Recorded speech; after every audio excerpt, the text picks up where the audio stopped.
So I was thinking about this, about a lot of people are afraid of being alone.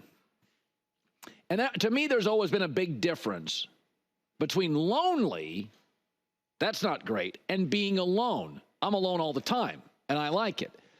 So Minnesota, Sam Darnold was great, but so was their defense. And Jonathan Grenard was talking about Giants quarterback Daniel Jones. 2 picks, 50% completions, horrible passer rating at 44.3. And he said, we felt bad for him. The Vikings defense, guys, like, we felt bad for him. And I would rather have no quarterback for a year and be seeking one than have an overcompensated quarterback and be stuck and trapped. I've said this before. I am claustrophobic professionally and personally. I don't like being trapped. I don't like being trapped. A lot of people don't like to be alone, and they stay in bad relationships. I'd rather, I'm lucky. But if you gave me the choice of hanging out by myself and in my thoughts or in a loveless relationship, it's real easy for me. And I think what happens when you're alone and when you try new things and move across the country and take a new job and you don't know how it's going to pan out, what you're saying is you don't trust yourself. Let's be honest about it. You don't trust yourself. The New York Giants don't trust themselves. John Mara doesn't trust his GM. That's what he's saying going with Daniel Jones. That, or he doesn't understand what good quarterback play is, and I don't believe that.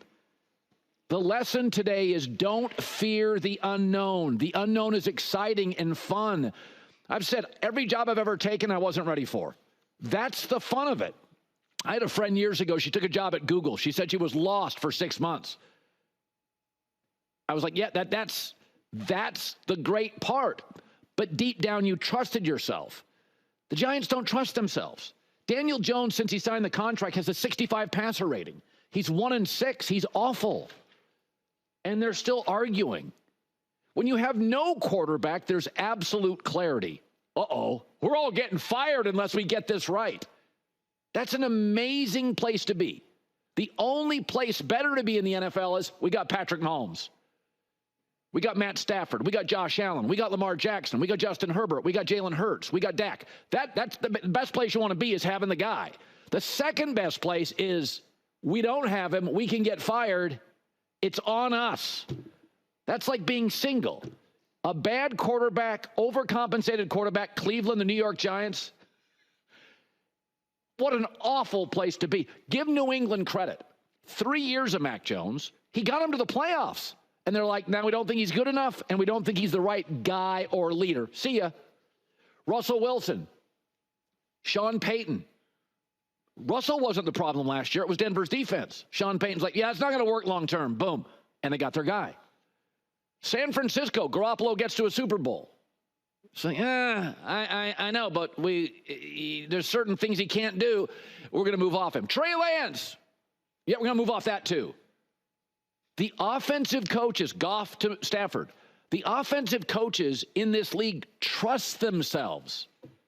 But a lot of the owners don't trust their GMs. A lot of the GMs don't trust their scouts. If you're basically in a Cleveland relationship now, get out of Deshaun Watson's contract. Deal with it. Go find the next guy. It's a mess.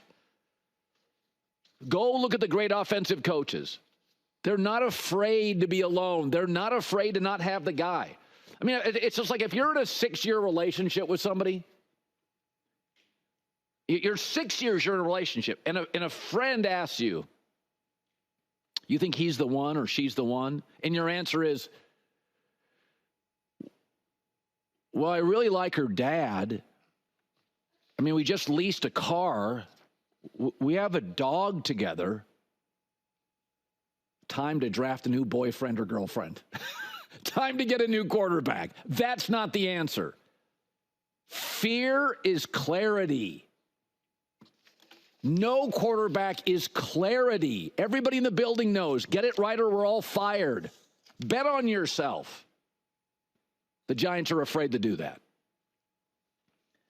Speaking of New York, yesterday I thought to myself, boy, was I pessimistic. Boy, was I negative, and that's not who I am. I am known in this building as glass half full Colin. And I thought, there's got to be another way to look at the Jets. And then Robert Saleh, their coach, said this yesterday.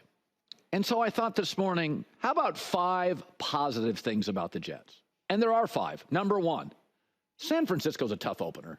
I mean, outside of Andy Reid, is there another coach in the league that you wouldn't want to face in week 1 than Kyle Shanahan with 5 months to prepare? And we thought Christian McCaffrey out, Trent Williams holdout would soften things up. No, not really. San Francisco was a brutal opener. How about number 2? The Jets' O-line didn't rank highly on PFF, but it held up pretty well. Bosa didn't get a sack. I didn't think their O-line was a problem. I thought it was fine. I didn't think it was dominating like the Lions' O-line in overtime, but I thought it was fine, and the Niners have a better-than-average front 7. How about number 3? This loss and the way it happened should propel the owner to get out the checkbook and sign Hassan Reddick. Like they needed a more consistent pass rush. Brock Purdy had too much time. How about number 4? Aaron Rodgers is not as athletic as he once was, but he still throws a beautiful ball. When he had time to throw, it comes out like Marino. It's beautiful.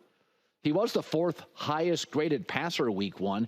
I'd like to duly note that Sam Darnold was number 2, but Aaron was 4, and it looked pretty. He always looks pretty. He's going to get more comfortable. I mean, he's not very good in week 1 anyway. He's like 1-4 in his last 5 week 1s. He's kind of distracted in the offseason, does his own thing. So Aaron's never been great in recent years. Once he got paid the big money, he does his own thing in the summer. I'm okay with that. Burrow's not good in week 1 either. I think he's great.